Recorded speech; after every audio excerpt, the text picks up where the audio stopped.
काम ऐकाल का आमच्या लाडक्या बहिणी?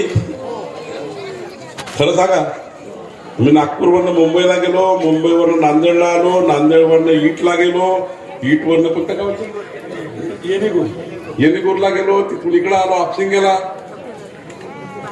एवढा दूर आलो. तुम्ही माझं एक काम कराल का? तिकडे सांगा जोरानी मागचे. खरंच कराल? नाही म्हणा तर नाही. मग आता मी सांगतो, पक्क आपसिंगाचे कबाले वाटप मी करून देणार, काळजी करू नका, सर्व करून देऊ. मी काही खोटं बोलणारा मंत्री नाही, राणा साहेबांना माहिती आहे.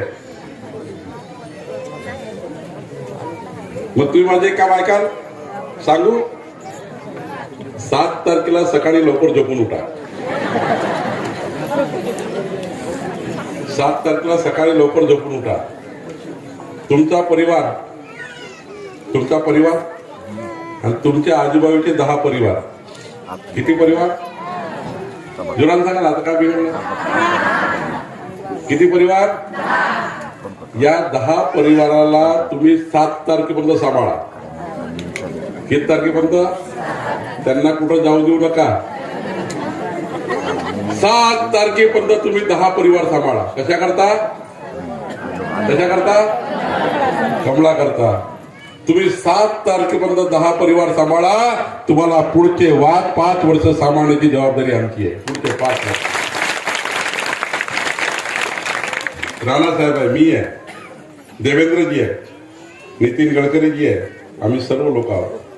तुमच्या जीवाचं रक्षण करणे, तुमच्या मालमत्तेचं रक्षण करण्याची जबाबदारी आमची आहे. तुमच्या मताचं कर्ज आम्ही घेतलं आहे.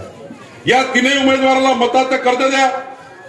जरी मतदान असेल, संविधानाने मतदान शब्द वापरला आहे, पण मताचं दान घेऊन पडून जाणारे खूप लोक आहेत. आम्ही कर्ज मागतो. कुणाला तरी मत द्यायचं आहे, कोणी तर निवडून येणार आहे, पण कमळ निवडून आणलं तर विकास आहे. कमळाची बटन विकासाची बटन आहे, बाकी बटना भकासाच्या बटन. कमळाची बटन विकासाची आहे, बाकी बटन भकास आहे. कोण करणार आहे? एवढा कोण आणणार आहे? राणा जगजितसिंग आणणार आहे, कोणी आणणार नाही. आणि त्यामुळं 7 तारखेला किती परिवार?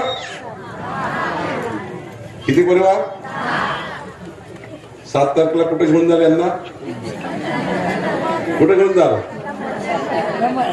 राणासाहेब, आमच्या तुळजा भवानीच्या या सर्व आमच्या बहिणी निवडणूक झाल्यावर आमच्या कुराडी महालक्ष्मीला घेऊन या नागपूरमध्ये यांना.